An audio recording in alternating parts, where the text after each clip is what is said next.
Wasyukurillah wa ala ni'matillah wa la hawla wa la quwwata illa billah. Yang terhormat Bapak Rusno selaku Kepala Sekolah SD Negeri Bumi Harjo 02, yang kami hormati rekan CGP Angkatan 9 Kecamatan Minong Kabupaten Pati, yang kami hormati pula Bapak Ibu Dewan Guru SD Negeri Bumi Harjo 02 yang patut kami bangga-banggakan.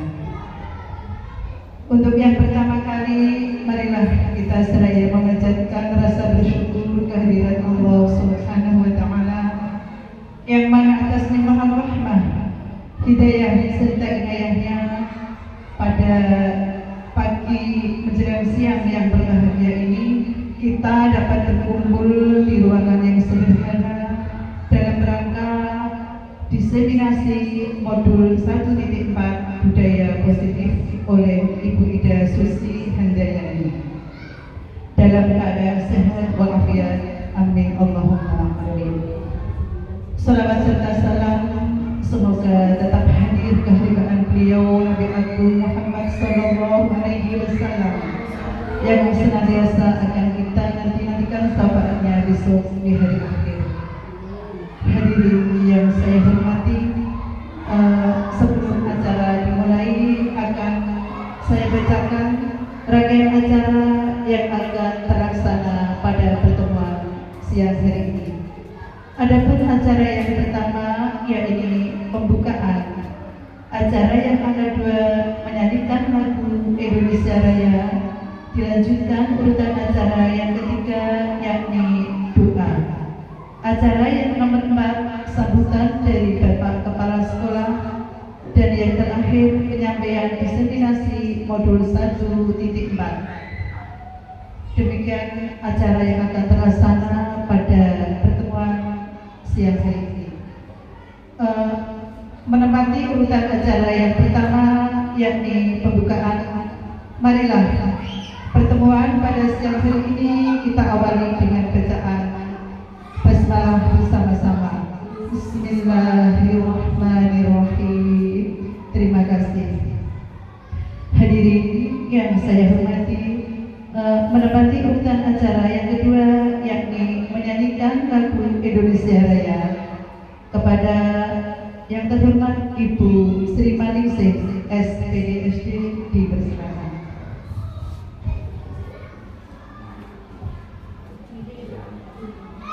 Hadirin dimohon untuk berdiri.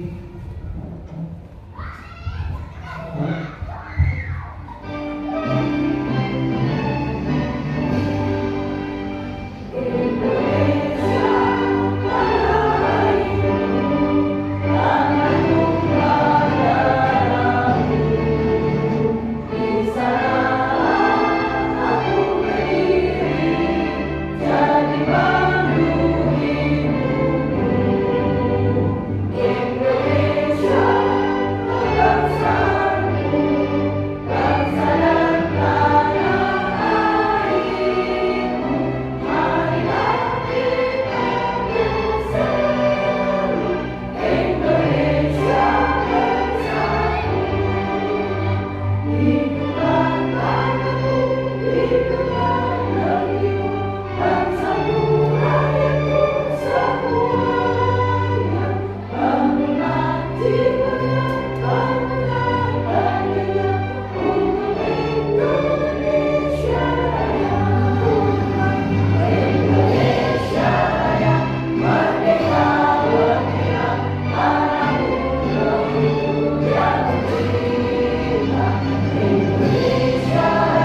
Urutan acara yang ketiga yakni pembacaan doa kepada yang terhormat Ibu Ainun SPDI, dipersilakan.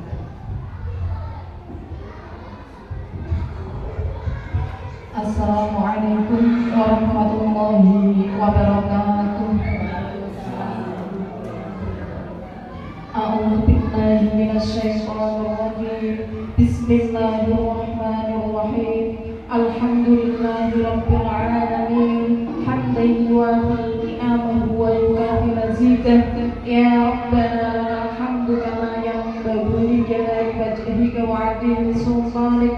Allahumma shalli wa sallim ala sayyidina Muhammadin wa ala alihi wa sahbihi ajma'in. Allahumma ighfir lana dhunubana wa li walidina wa li masyikhina wa li jami'il muslimina wal muslimat wal mu'minina wal mu'minat al ahya'i minhum wal amwat. Allahumma inna nas'aluka salamatan fid din wa afiyatan fil jasad wa ziyadatan fil ilmi wa barakatan fil rizqi wa taubatan qabla al maut wa rahmatan inda al maut wa maghfiratan ba'da al maut wa najat minan nar wal 'afwa inda al hisab bi rahmatika ya arhamar rahimin. Rabbana hab lana min azwajina wa dhurriyyatina qurrata a'yun waj'alna lil muttaqina imama. Rabbana awzi'na an nashkura ni'mataka allati an'amta 'alaina wa 'ala walidayya wa an na'mala shalihan tardah wa adkhilna bi rahmatika fi ibadika shalihin. Rabbana la tu'akhidna in nasina aw akhtana. Rabbana wa la tahmil 'alaina isran kama hamaltahu 'ala alladhina min qablina. Rabbana wa la tuhammilna ma la taqata lana bih wa'fu 'anna waghfir lana warhamna anta maulana fansurna 'alal qawmil kafirin. Rabbana zalamna anfusana wa illam taghfir lana wa tarhamna lanakunanna minal khasirin. Rabbana taqabbal minna innaka antas samiul 'alim wa tub 'alaina innaka antat tawwabur rahim. Rabbana atina fid dunya hasanah wa fil akhirati hasanah wa qina adzabannar. Subhana rabbika rabbil izzati 'amma yasifun wa salamun 'alal mursalin walhamdulillahi rabbil alamin. Syai'ul Fatihah. A'udzu billahi minasyaitonir rajim. Bismillahirrahmanirrahim. Alhamdulillahi rabbil alamin. Ar-Rahmanir Rahim. Maliki yaumiddin. Iyyaka na'budu wa iyyaka nasta'in. Ihdinas siratal mustaqim. Siratal ladzina an'amta 'alaihim ghairil maghdubi 'alaihim waladdallin. Rabbi ighfirli wa liwalidayya wa lil mu'minina amin. Assalamualaikum warahmatullahi wabarakatuh.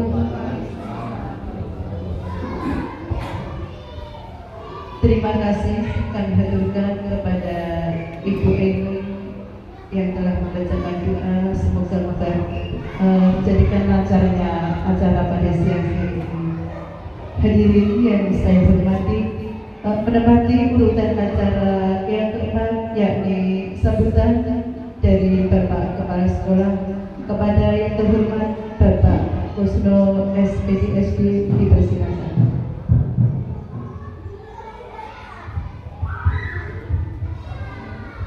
Bismillahirrahmanirrahim. Assalamualaikum warahmatullahi wabarakatuh. Yang terhormat Ibu Ida Susi Andayani selaku CGP SD Negeri Bumi Harjo 02 serta rekan-rekan CGP Kecamatan Minom. Yang terhormat rekan-rekan guru SD Negeri Bumi Harjo 02. Sebelumnya marilah kita selalu memanjatkan puji syukur kehadiran Allah Subhanahu wa taala bahwa sampai saat ini kita masih masih diberi kesehatan sehingga bisa hadir dalam acara diseminasi modul 4 CGP pada siang hari ini. Selawat dan salam kita aturkan kepada junjungan Nabi Agung Muhammad Sallallahu Alaihi Wasallam yang selalu kita nantikan syafaatnya di hari akhir nanti. Amin Allahumma amin. Rekan-rekan guru SD Negeri Bumiharjo serta rekan CGP di Kecamatan Winong, perlu diketahui bersama bahwa selaku pendidik atau guru kita memang berkewajiban untuk memajukan pendidikan pada umumnya, terkhusus kegiatan pendidikan di SD Negeri Bumiharjo 02.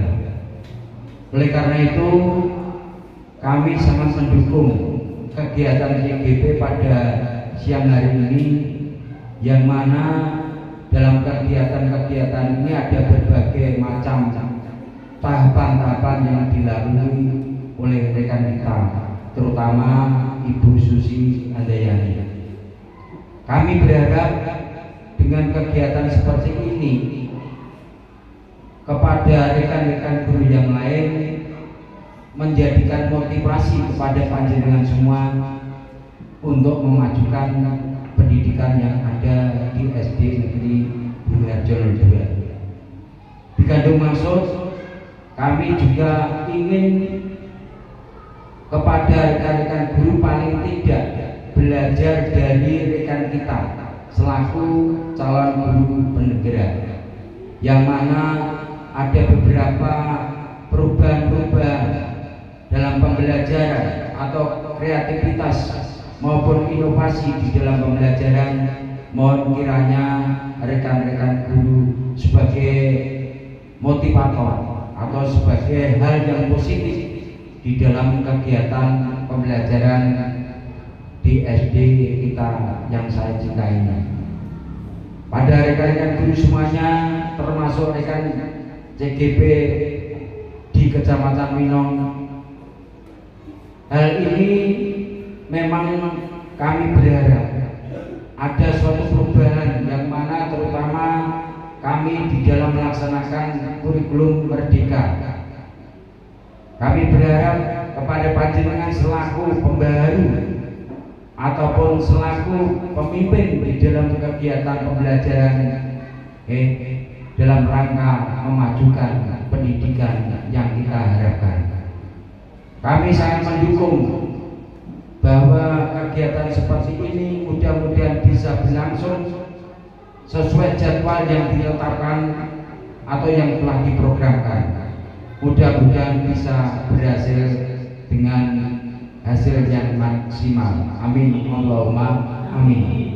Jadi sekali lagi kami sangat mendukung kegiatan semacam ini demi keberlangsungan dan kemajuan pendidikan khususnya di SD Negeri Bumiharjo 02. Yang terakhir, monggo kita bergerak bersama mewujudkan atau mensukseskan kurikulum merdeka, di mana SDM kita berkeinginan untuk menjadi SDM yang unggul demi kependidikan yang lebih maju. Demikian kurang lebihnya, mohon maaf. Akhir kata, wassalamualaikum warahmatullahi wabarakatuh.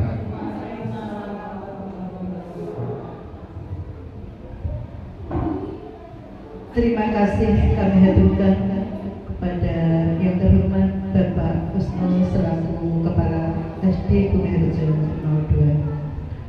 Hadirin yang saya hormati, menempati urutan acara yang selanjutnya yakni penyampaian diseminasi modul 1.4 oleh Ibu Ida Susi Handayani. Waktu sepenuhnya kami berserah.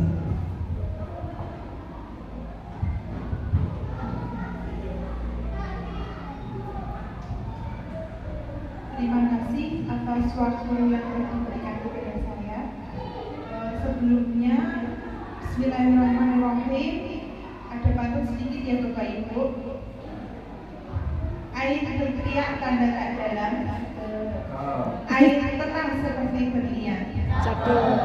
Izinkan saya mengucapkan salam kepada hadirin sekalian. Assalamualaikum warahmatullahi wabarakatuh.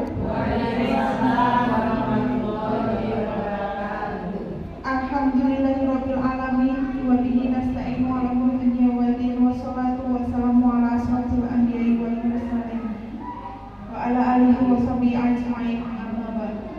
Yang terhormat Bapak Kusno SPD SD selaku Kepala Sekolah SD Negeri Bumi Harjo 02, yang saya hormati ibu-ibu guru dan tenaga kependidikan SD Bumi Harjo 02, yang saya hormati teman-teman undangan CKP dari Kecamatan Minong.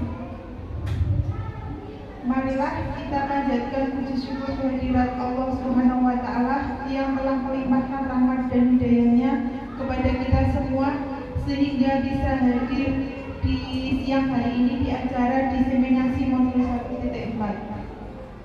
Tak lupa sholawat serta salam kita haturkan kepada junjungan kita Nabi besar Muhammad Sallallahu Alaihi Wasallam yang kita tunggu syafaatnya di hari akhir nanti. Sebelumnya saya mengucapkan banyak terima kasih kepada Bapak Kusno yang telah memberikan izin kepada saya untuk melaksanakan acara di siang hari ini dan selalu mendukung kegiatan dari guru penggerak. Dan saya juga ingin mengucapkan terima kasih kepada ibu-ibu guru semuanya, di mana di tengah-tengah kesibukan kita menyempatkan diri untuk hadir memenuhi undangan saya dalam rangka diseminasi modul 1.4, yaitu mengenai budaya positif.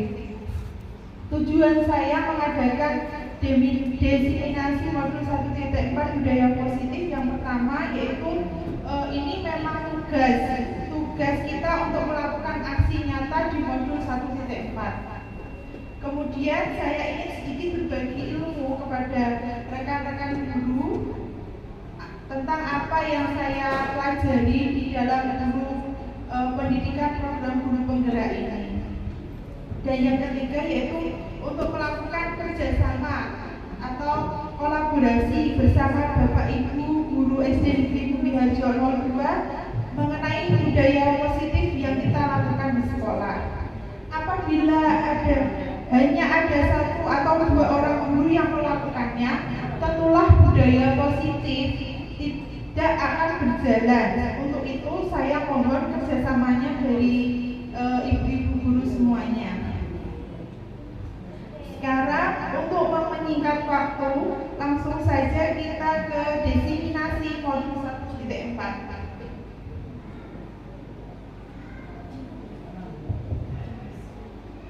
Sekarang sebelum kita masuk ke diseminasi modul 1.4, kita terlebih dahulu mengenai tujuan pendidikan. Nah, tujuan pendidikan itu sendiri menurut Ki Hajar Dewantara adalah menuntut segala kodrat yang ada pada anak-anak agar mereka dapat mencapai keselamatan dan kebahagiaan yang setinggi-tingginya, baik sebagai manusia maupun sebagai anggota masyarakat. Oleh sebab itu, pendidik itu hanya dapat menuntun tumbuh dan hidupnya kekuatan kodrat yang ada pada anak-anak, agar dapat memperbaiki lakunya, bukan dasarnya, hidup dan tumbuhnya kekuatan kodrat anak. Jadi di sini untuk mencapai tujuan pendidikan itu tentu salah satunya adalah kita harus menciptakan budaya positif yang ada di sekolah kita. Di sini kan ada kata-kata menuntun.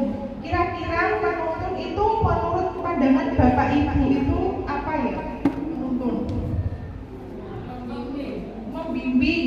Betul. Ada lagi Bapak Ibu? Mengarahkan. Ya, betul sekali. Jadi tugas kita hanya dapat menuntun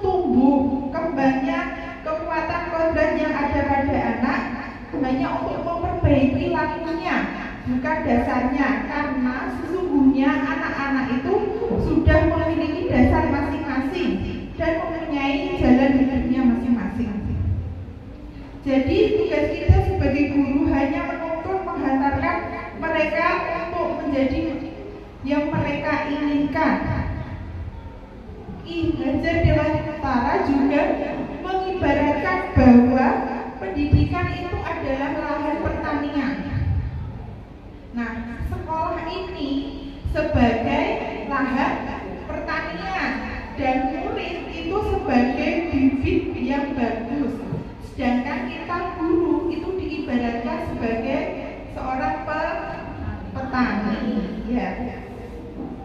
Apabila tanah atau lahan itu sudah bagus, sudah subur dan diletakkan benih yang sangat bagus, apakah benih tersebut akan menjadi padi yang baik apabila tidak mendapatkan perlakuan yang baik dari Bapak Ibu.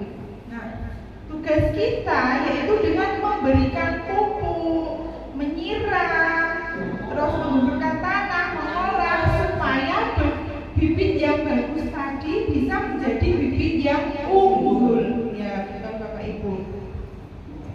Nah, demikian itu pengantar dari tujuan pendidikan menurut Ki Hajar Dewantara. Salah satunya dengan menciptakan budaya positif yang ada di sekolah kita. Sekarang budaya positif di sekolah yaitu nilai dan kebiasaan di sekolah yang berpihak pada murid agar mereka dapat berkembang menjadi pribadi yang kritis, penuh hormat dan bertanggung jawab sesuai dengan profil pelajar Pancasila. Di sini kita tahu bahwa disiplin murid kita selama ini hanya kontrol dari Bapak Ibu, bukan dari dirinya sendiri. Di sini ada permainan Bapak Ibu. Konsep utama dari budaya positif ada 7. Yang pertama adalah perubahan paradigma belajar. Yang kedua, disiplin positif. Yang ketiga, kebutuhan dasar manusia. Yang keempat, motivasi perilaku manusia. Yang kelima, restitusi posisi kontrol guru. Yang keenam, keyakinan kelas. Dan yang ketujuh adalah segitiga restitusi. Perubahan paradigma belajar. Dalam membangun budaya positif sekolah dapat menyediakan lingkungan yang positif, aman, dan nyaman agar siswa mampu berpikir, bertindak, dan menciptakan dengan merdeka, mandiri, dan bertanggung jawab. Yang kedua, disiplin sangat berkaitan dengan kontrol guru terhadap siswanya. Di sini ada permainan Bapak Ibu. Nah, Anda dan teman Anda akan melakukan kegiatan. Cobalah buka. Anda adalah A. Tugas Anda adalah mengepalkan salah satu tangan Anda. Tangan.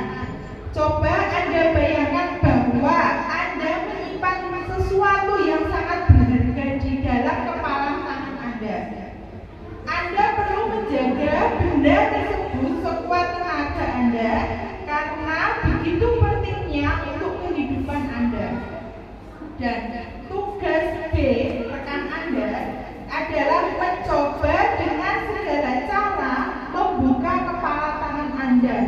Teman Anda B ini boleh dengan cara membujuk, menghardik, mengintimidasi, memarahi, menggoda, mengkritik, bahkan menawari Anda uang agar Anda bersedia membuka kepala tangan Anda.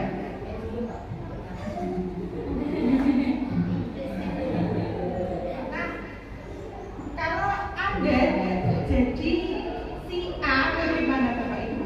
Coba. Tetap mengepal atau membuka?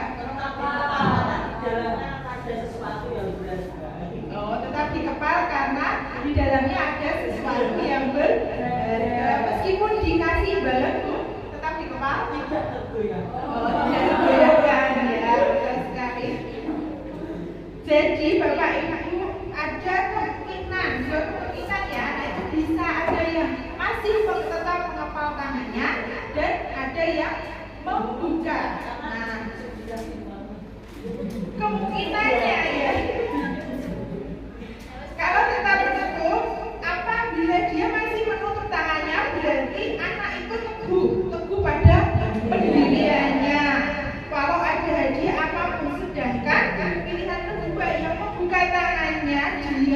membiarkan dirinya dikontrol oleh orang lain karena dia terpengaruh dengan hadiah dan masukannya.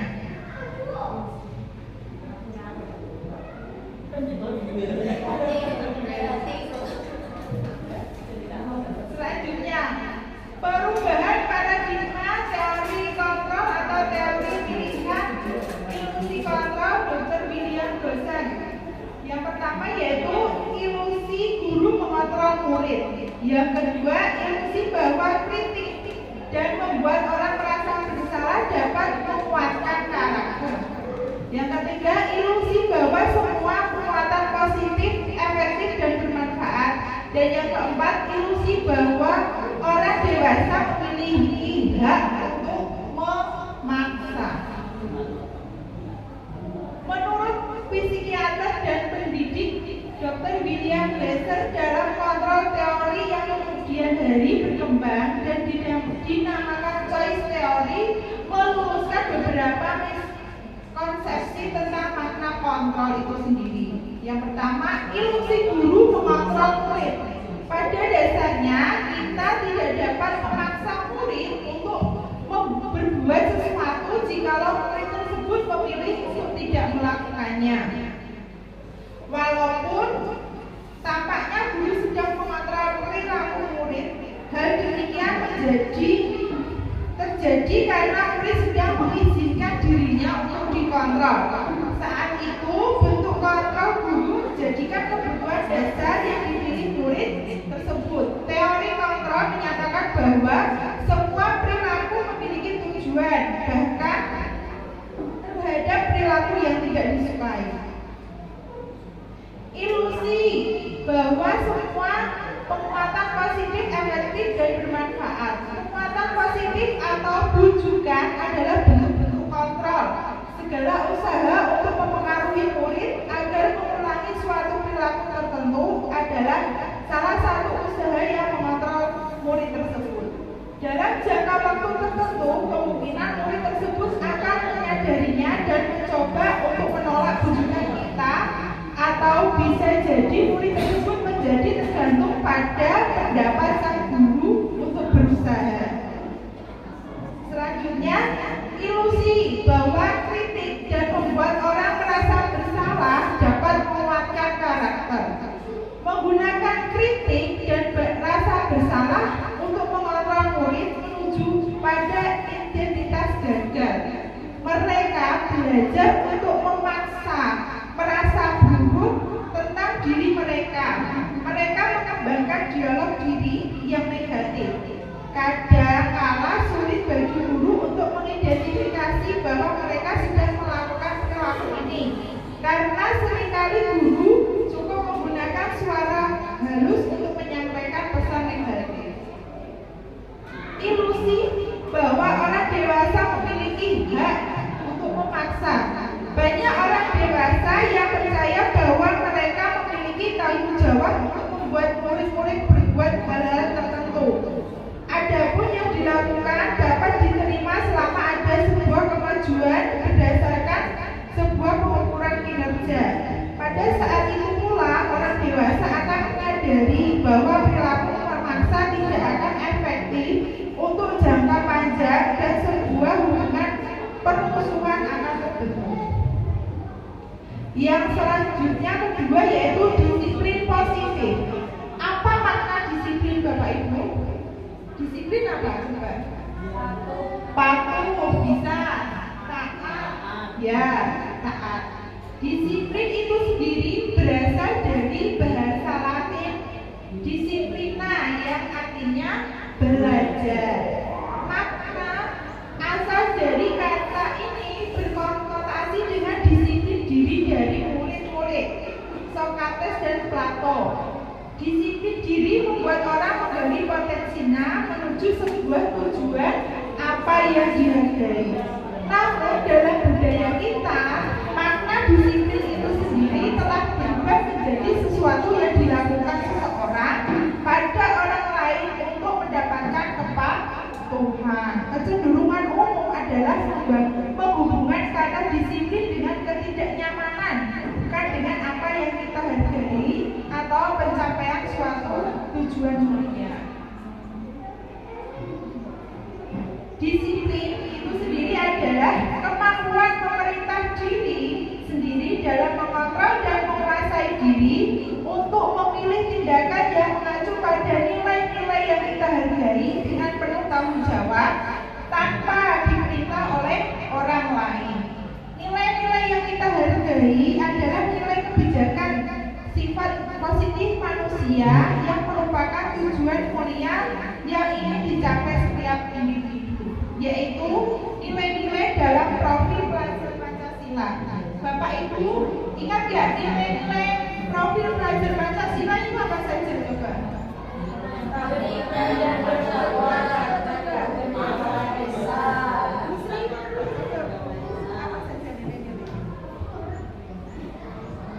Nilai-nilai dalam profil pelajar Pancasila yaitu beriman, bertakwa kepada Tuhan Yang Maha Esa, berkebinekaan global, berakhlak mulia, mandiri, kreatif, dan bernalar kritis.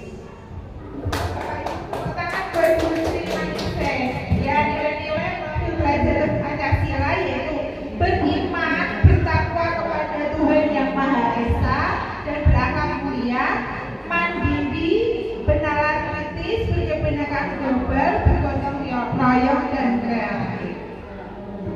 Yang ketiga, kebutuhan dasar manusia.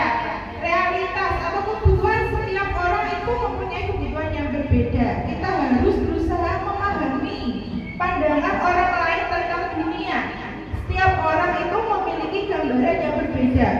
Contoh kebutuhan dasar manusia itu ada 5. Yang pertama itu kebutuhan bertahan hidup. Yang kedua, cinta kasih atau rasa memiliki dan dimiliki atau belonging ya. Yang ketiga ada fun atau kesenangan. Yang keempat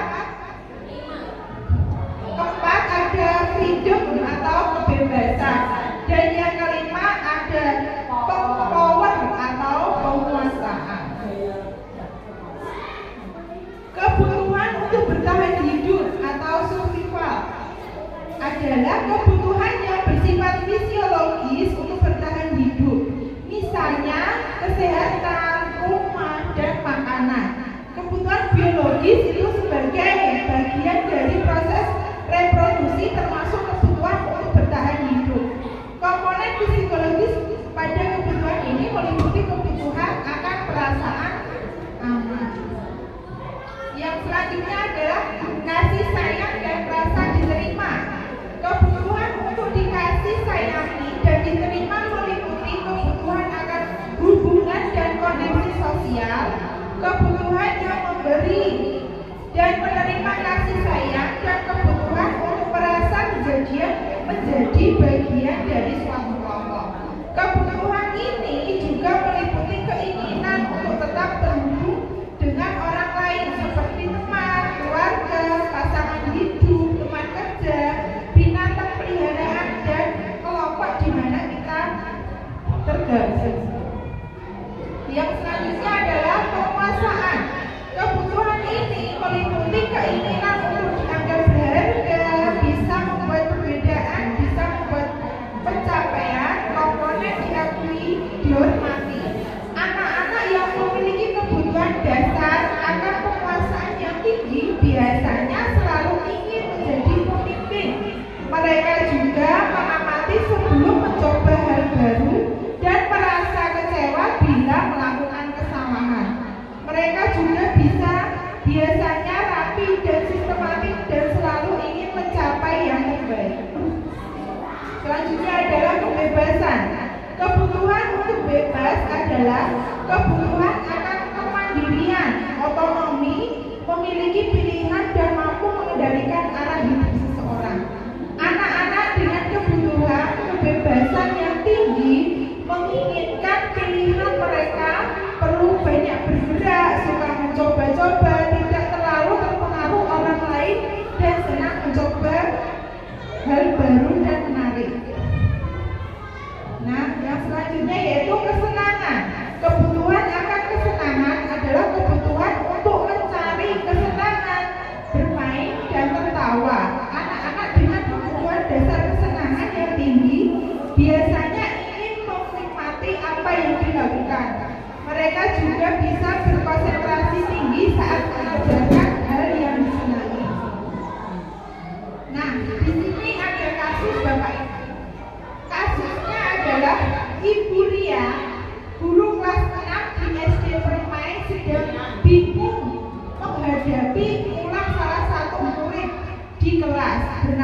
Agus. Beberapa anak telah datang dan mengeluhkan Agus yang seringkali meminta bekal makan siang mereka dengan paksa. Jika Anda menghadapi situasi seperti Bu Lia, apa yang Anda lakukan? Menurut Anda, kira-kira apa alasan Agus melakukan hal tersebut? Apa? Diberikan makan? Dari alasan dari kenapa Agus meminta kepadanya.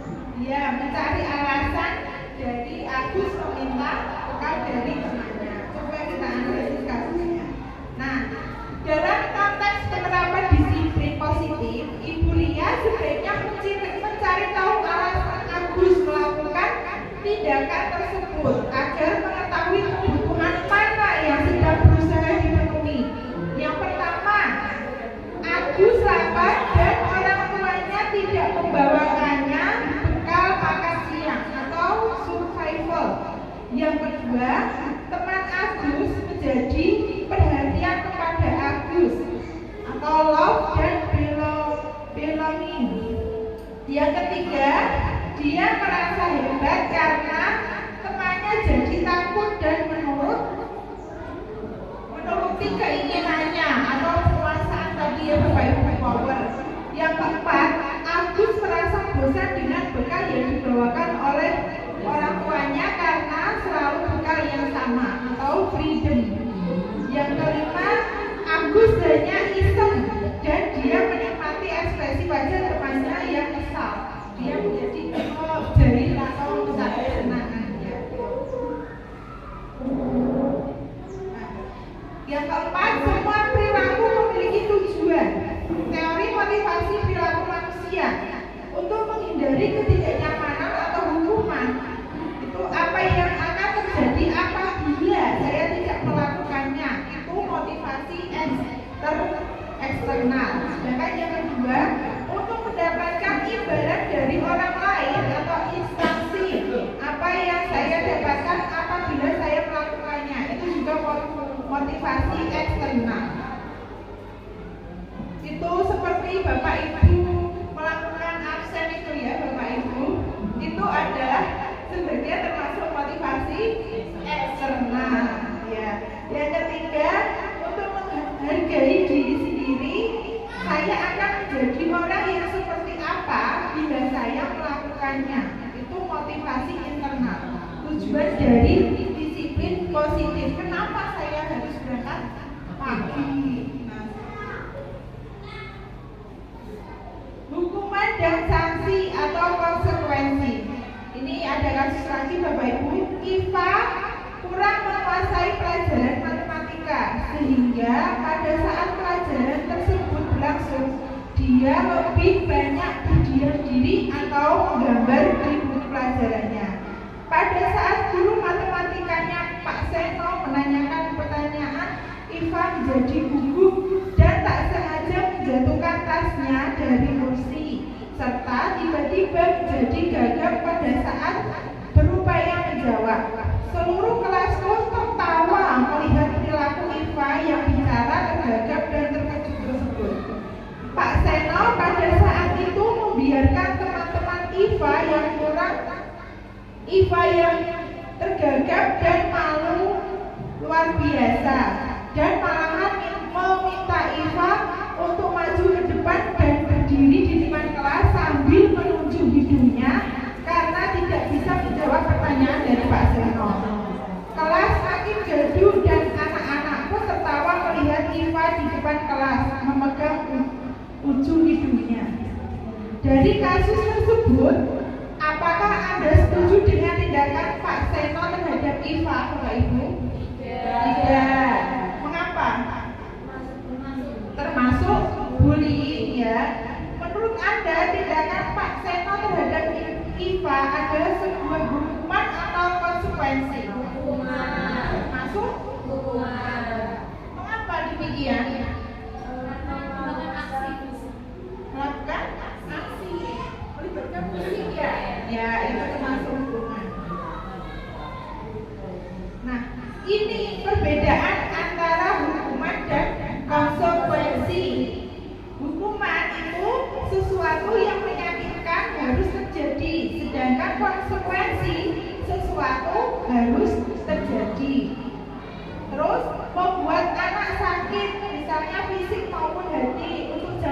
yang lama.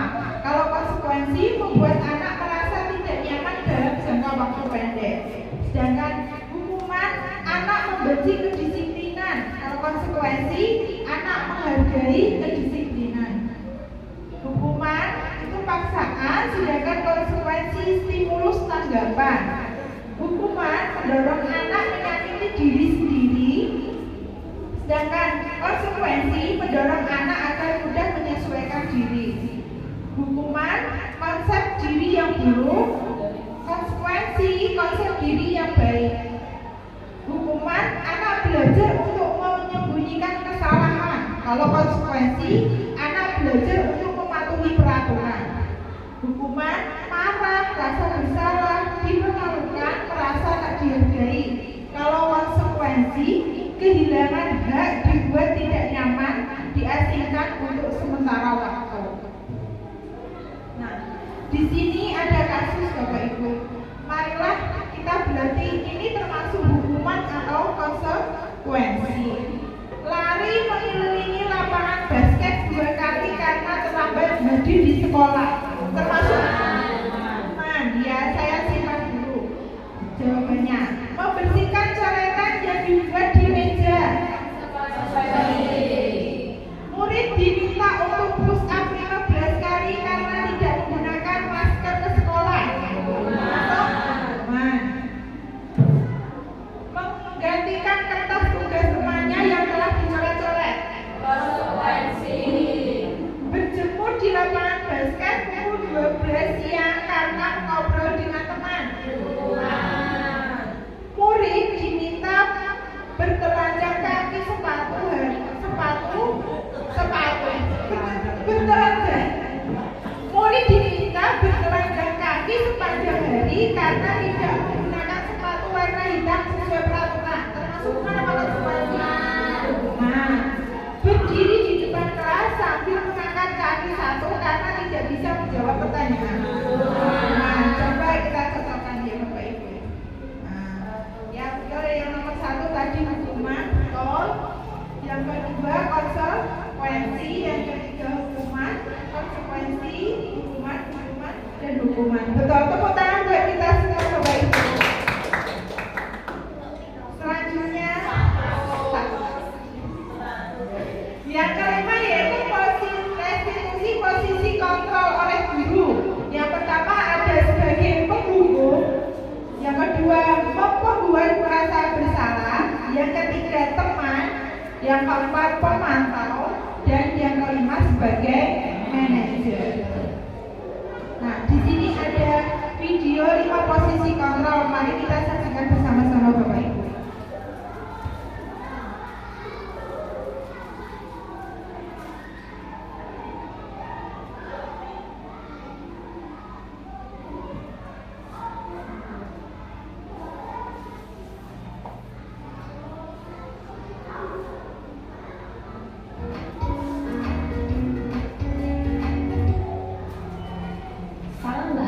Ibu dan Bapak guru hebat.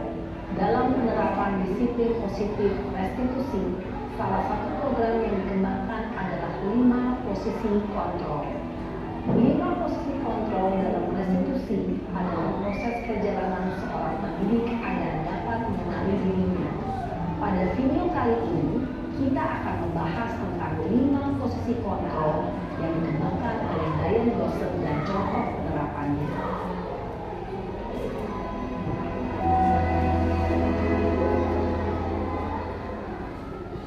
5 posisi kontrol itu adalah 1.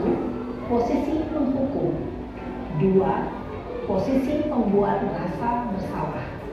3. Posisi teman. 4. Posisi pemantau atau monitor. Dan 5. Posisi manajer. Untuk lebih memahami kelima posisi tersebut, mari kita saksikan kasus Naren yang terlambat hadir 20 menit di sekolah dan melihat bagaimana kelima posisi kontrol dalam menghadapi masalah tersebut.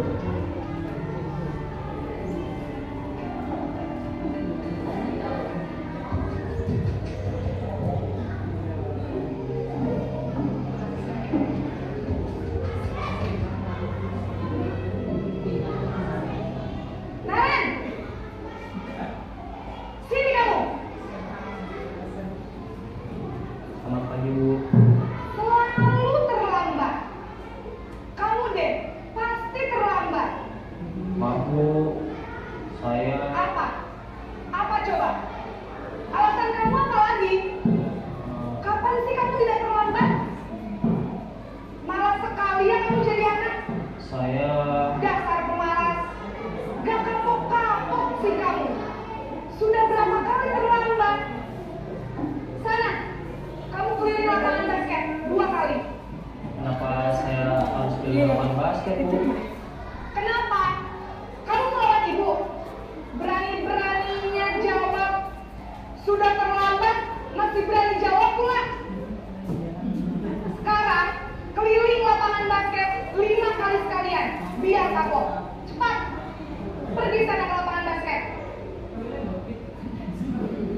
Posisi penghukum biasanya berbicara dengan nada tinggi, menghardik, menunjuk-nunjuk, menyakiti, dan menyindir.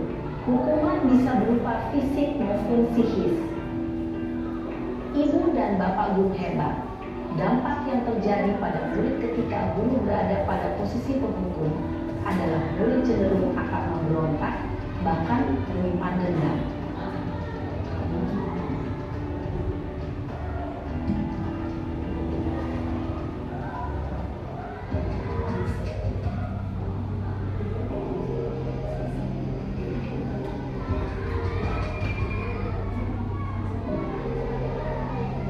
Naren!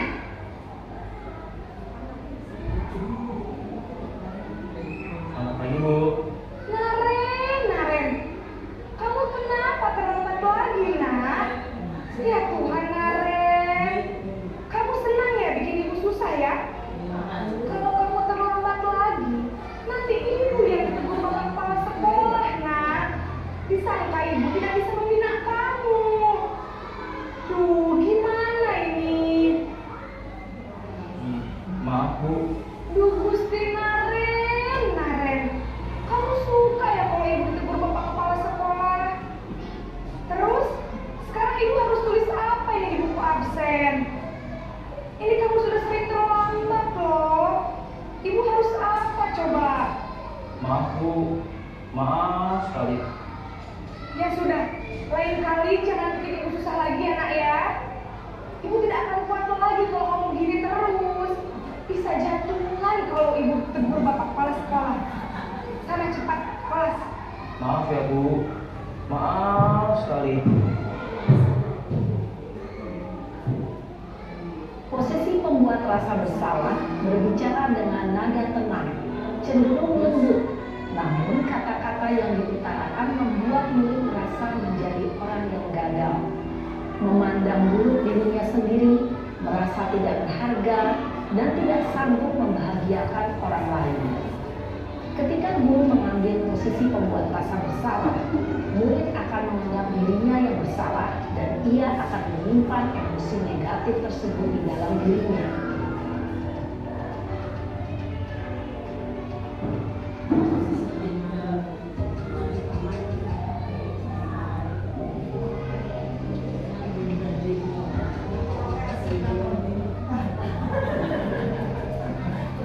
Naren!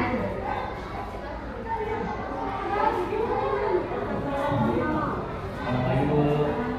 Wah, sudah jam berapa ini, nak? Terlambat lagi ya, sayang. Iya, Bu. Habis Bu saya lupa bangunkan saya, Bu. Kamu malah menyalahkan ibu kamu.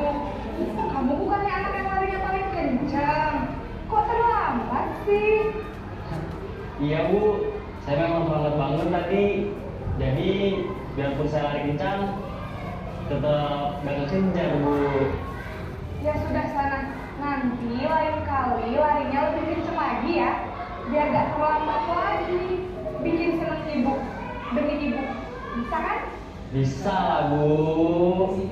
Ya sudah sana ke sekolah. Ibu beresin urusan absen kamu. Kamu ini ada-ada saja. Dalam posisi teman, guru berbicara dengan nada suara ramah, akrab, cenderung bersenda gurau untuk menjaga suasana tetap santai. Murid akan merasa senang, aman, dan akrab dengan guru. Identitas yang tercipta adalah identitas sukses atau berhasil. Namun, ilmu dorongan eksternal, maka ada faktor ketergantungan dari murid kepada orang tertentu. Di sini guru absennya, sehingga di lain waktu murid bisa berperilaku baik, namun hanya kepada orang-orang tertentu saja.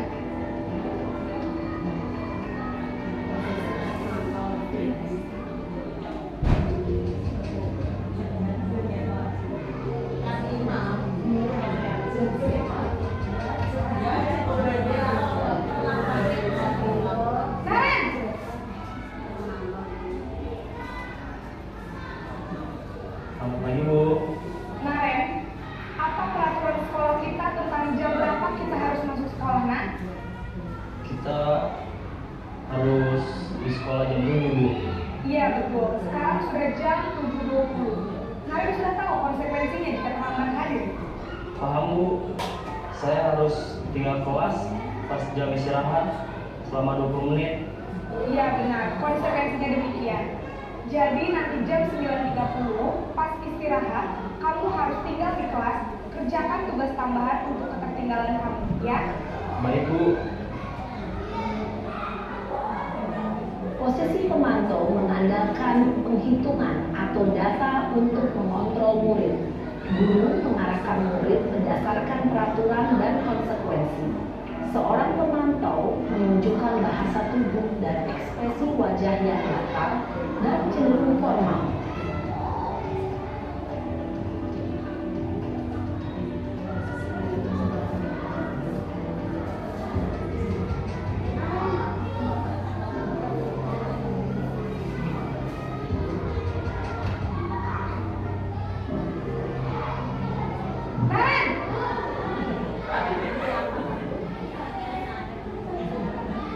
Pagi, Bu. Selamat pagi, Naren. Maaf, Bu. Saya terlambat. Iya, sekolah biasanya jam 7, sekarang sudah jam 7.20. Jadi sekarang bagaimana ini, Naren? Maaf, Bu. Saya lupa tawaran saya semalam. Baiklah, menurut kamu, keyakinan sekolah yang mana yang perlu kamu tingkatkan? Menghargai diri sendiri dan orang lain mungkin, ya, Bu. Setuju. Jadi, apakah Naren meyakini prinsip saling menghormati tersebut? Iya, Bu.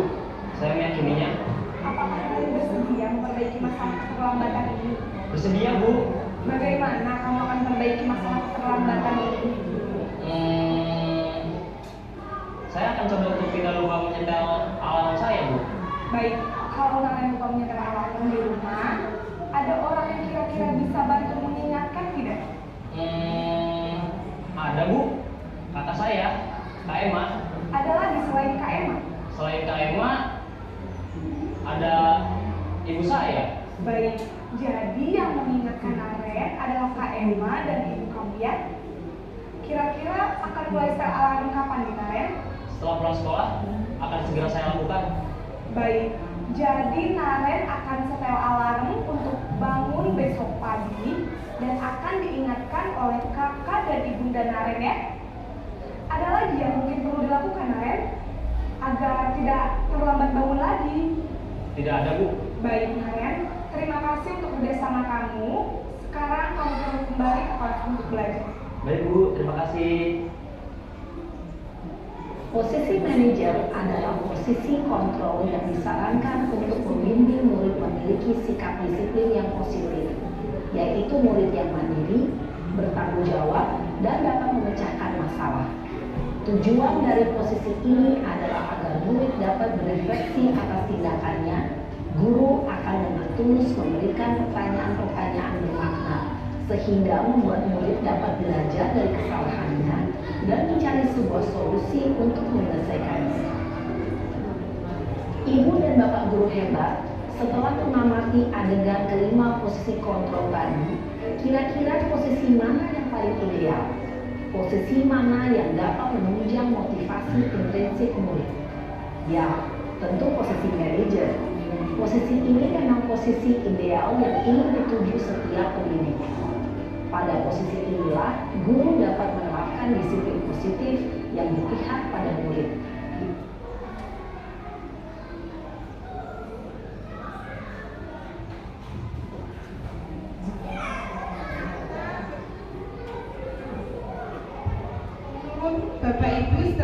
menyaksikan video tadi, posisi kontrol yang mana yang telah diterapkan pada murid?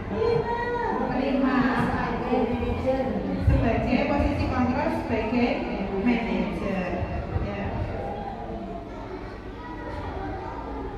Nah, ini posisi sebagai penghitung tadi ya Bu. Biasanya melontarkan pertanyaan-pertanyaan yang menyakiti disertai gestur unjuk-unjuk, menghadap dan mata melotot. Dampaknya yaitu murid menjadi pendendam, pemberontak dan menyalahkan orang lain, lunturnya rasa percaya diri dan kesedihan yang berkelanjutan. Sedangkan pembuat merasa bersalah, guru akan menciptakan keheningan yang membuat orang lain merasa tidak nyaman, rasa bersalah, bahkan rendah diri. Posisi kontrol tersebut berdampak pada penilaian diri yang buruk. Murid akan merasa bersalah dan tidak berharga. Untuk posisi kontrol sebagai teman, guru tidak akan menyakiti murid, namun akan tetap berupaya mengontrol melalui persuasi. Guru akan bersikap akrab, berkata ramah, dengan gestur merapat pada murid dan tersenyum jenaka. Dampak dari posisi kontrol ini adalah dapat positif dan negatif. Positifnya adalah menjalin hubungan baik antara guru dan murid, sedangkan negatifnya akan muncul rasa ketergantungan terhadap guru. Di samping itu, murid akan merasa dikecewakan apabila suatu saat guru tidak dapat membantunya. Posisi kontrol sebagai pemantau, yaitu seorang pemantau sangat mengandalkan penghitungan, catatan, dan data yang dapat digunakan sebagai bukti atas perilaku seseorang. Akibat dari posisi kontrol ini, murid memahami sanksi yang harus dijalankan karena telah melanggar salah satu tata tertib atau peraturan sekolah. Yang kelima adalah sebagai manajer.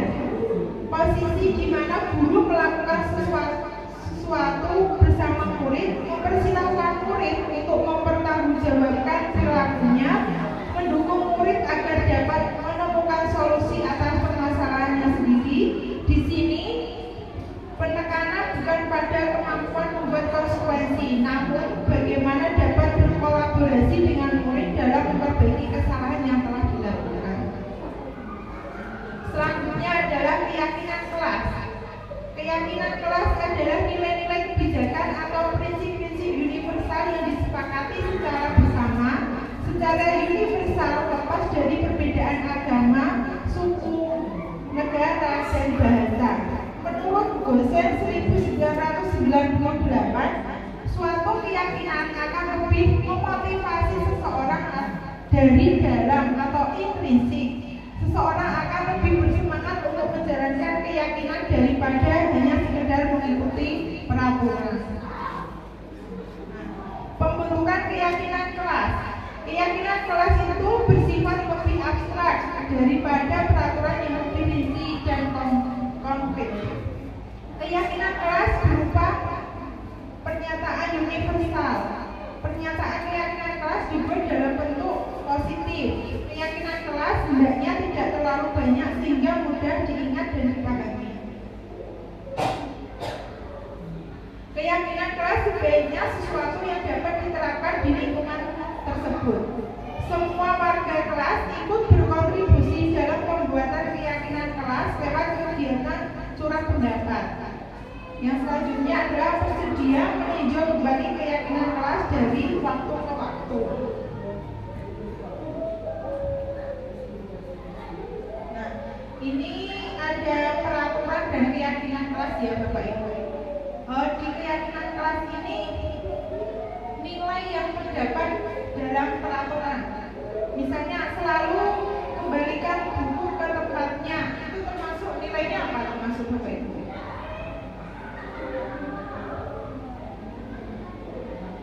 Nilai bisa disiplin, terus apa lagi? Tanggung jawab. Dilarang mengganggu orang lain. Ya, disimpan dulu jawabannya. Hadir di sekolah 15 menit sebelum pembelajaran dimulai. Dilarang melakukan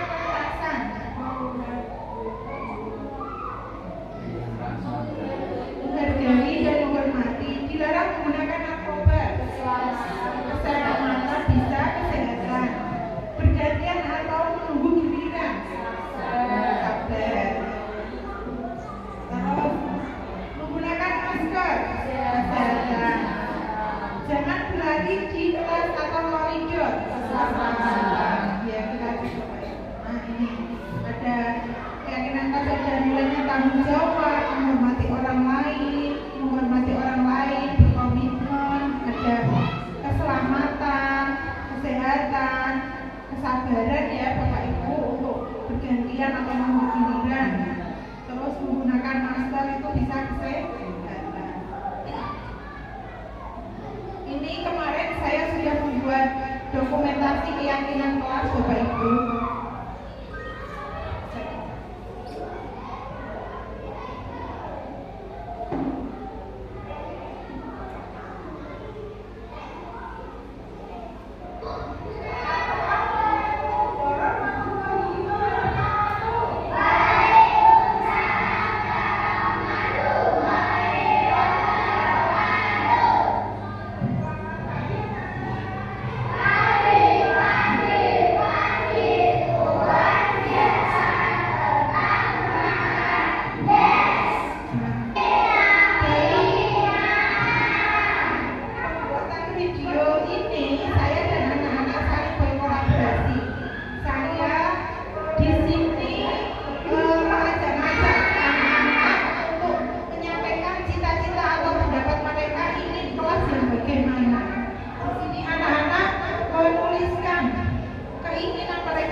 Yang ketujuh yaitu segitiga restitusi.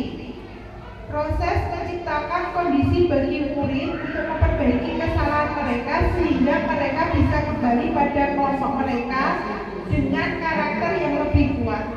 Melalui segitiga restitusi, guru dapat yang pertama membantu murid menjadi lebih memiliki tujuan, disiplin positif, serta memulihkan dirinya setelah berbuat salah. Yang kedua, membantu murid untuk jujur pada diri sendiri dan mengevaluasi dampak dari kesalahan yang dilakukan. Dan yang ketiga, memberi penawaran bukan paksaan. Nah, ini tahapan dari segitiga restitusi. Yang pertama yaitu menstabilkan identitas, yang kedua validasi kebutuhan, dan yang ketiga menanyakan keyakinan. Nah, tahapan segitiga restitusi yang pertama menstabilkan identitas yaitu untuk membuat anak yang merasa gagal karena berbuat salah menjadi positif. Yang pertama, berbuat salah tidak apa-apa. Yang kedua, tidak ada manusia yang sempurna. Yang ketiga, Bapak Ibu juga buat salah. Yang keempat, kita pasti bisa menyelesaikan permasalahan ini. Terus selanjutnya, validasi tindakan yang salah. yaitu membantu murid mengenali basic atau kebutuhan dasar yang ingin dipenuhinya ketika melakukan kesalahan itu. Pada dasarnya setiap tindakan manusia itu mempunyai tujuannya. Tujuannya adalah memenuhi kebutuhan dasar, apakah itu penguasaan, kebebasan, kasih sayang dan rasa diterima, kesenangan atau bertahan hidup. Yang ketiga yaitu menanyakan keyakinan. Anak melihat kesalahannya dihubungkan dengan norma sosial dan nilai-nilai yang mendasari manusia berinteraksi dengan orang lain. Yaitu apa nilai yang kita percaya di sekolah atau kelas kita. Yang kedua, apa nilai-nilai umum yang kita telah sepakati. Yang ketiga, apa bayangan kita tentang kelas yang ideal. Dan yang keempat, apa kamu mau jadi orang yang seperti apa. Nah, kemarin juga saya sudah menerangkan segitiga restitusi Bapak Ibu. Nah, terima kasih ya Bapak Ibu. Saya berharap Bapak Ibu nanti bisa membuat keyakinan kelas agar tercipta budaya positif dan di ruang lingkup terkecil dahulu, yaitu di kelas Bapak Ibu guru masing-masing, agar tercipta budaya positif untuk anak-anak.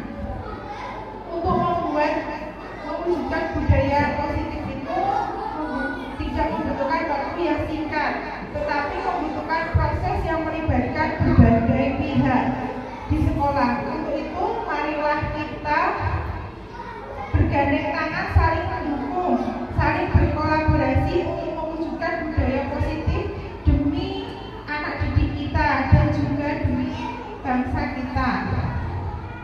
Demikian pemaparan materi budaya positif dari saya. Mudah-mudahan acara ini memberikan manfaat. Terima kasih atas perhatiannya.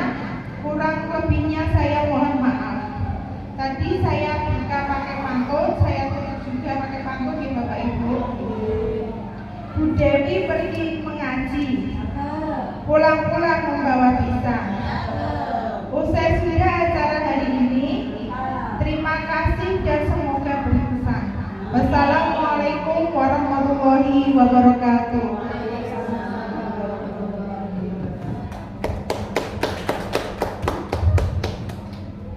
Demikian tadi diseminasi yang telah dipresentasikan oleh Ibu Ida Susi Handayani. Semoga bermanfaat untuk kita semua, dan saya di sini sebagai pembawa acara karena acara demi acara telah terlaksana. Saya atas nama pribadi mungkin ada tutur kata yang kurang berkenan di hati para bapak dan ibu. Selaku manusia biasa, saya mohon maaf yang sebesar-besarnya. Dan marilah acara diseminasi modul 1.4 tentang budaya positif oleh Ibu Ida Susi Handayani kita tutup bersama-sama dengan bacaan hamdalah. Alhamdulillahirabbil alamin. Akhir kata, wallahul muwaffiq ila aqwamit thoriq. Wassalamualaikum warahmatullahi wabarakatuh.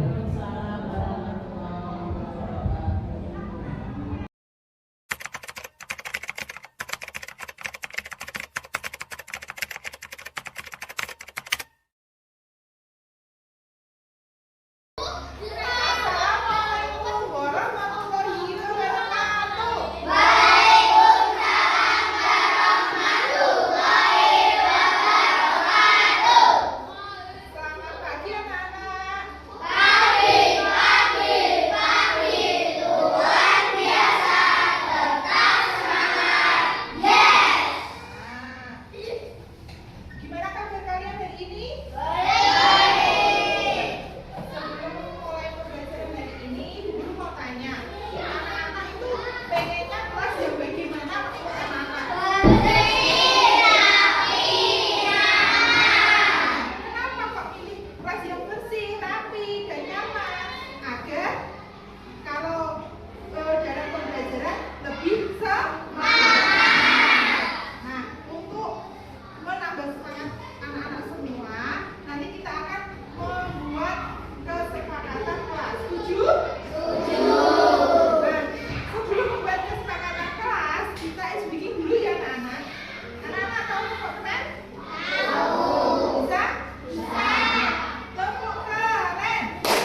menempelkan di sini. Ayo. Ayo, sini. Belakang. Bawa sini biar kelihatan sini. Terus, ayo. Ayo. Ayo, yang lainnya. Sana. Silakan dinaikkan di sini. Ayo atas, silakan dinaikkan di sini.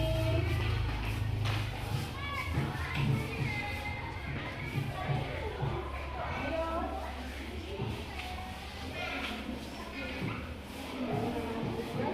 Yang rapi ya. Ayo. Maju. Naik. Berarti bisa di bawah sini bisa.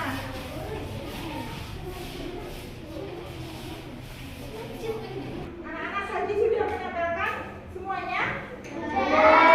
Dan sekarang Sarah maju untuk membacakan salah satu keinginan atau cita-cita dari teman kamu. Silahkan dibacakan. Ayo, punya kamu yang mana, Ra? Coba dibacakan. Memakai baju sesuai jadwal. Ya, memakai baju sesuai jadwal. Terus ikat sesuai jadwal. Masuk sekolah tepat waktu. Tepuk tangan buat Farah. Coba ada lagi mau membacakan? Siapa yang ngacong? Angkat tangannya. Ayo, ayo. Mbak Eni mau maju? Ayo silakan Mbak Eni.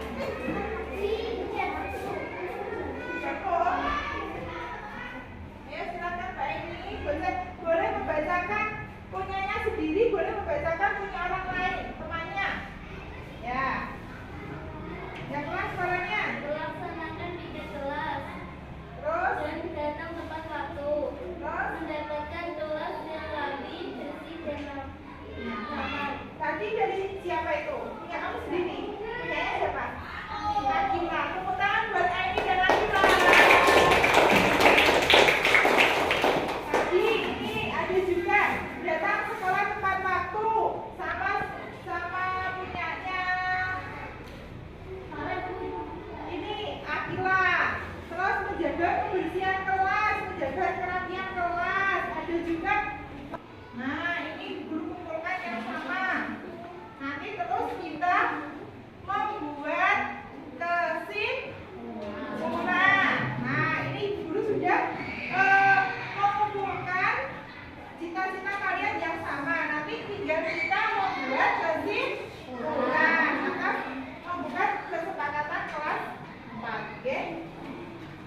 Nah, setelah tadi anak-anak membuat kesepakatan kelas, ternyata kan ada yang sama. Bu guru sudah menyimpulkan dari kesepakatan kelas yang anak-anak tulis tadi.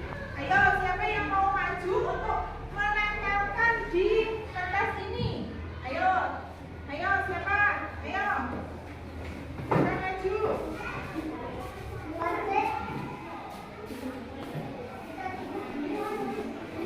Ayo, ini.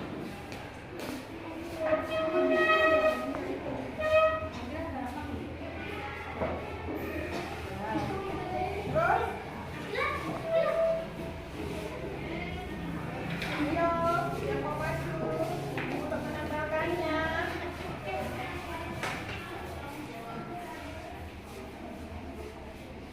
Nomor 4. Maju.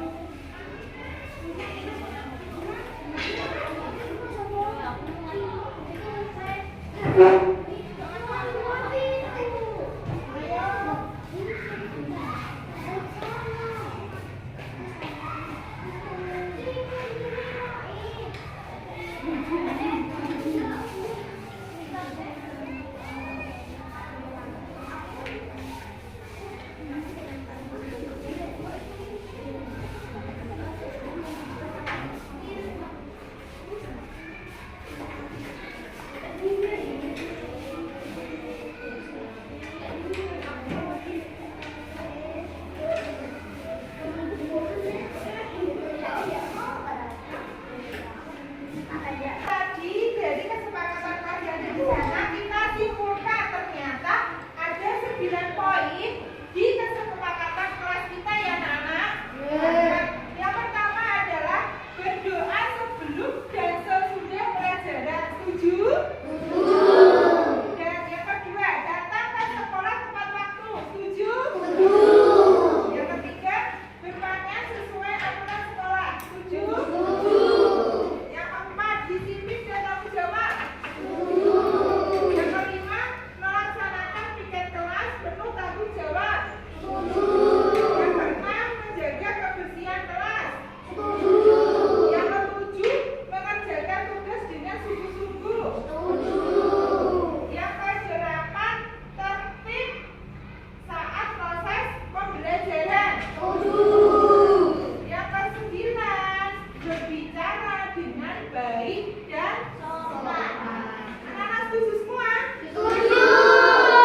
juga dan sudah kita tanda tangani bersama-sama. Jadi kesepakatan kelas ini harus kita laksanakan bersama-sama.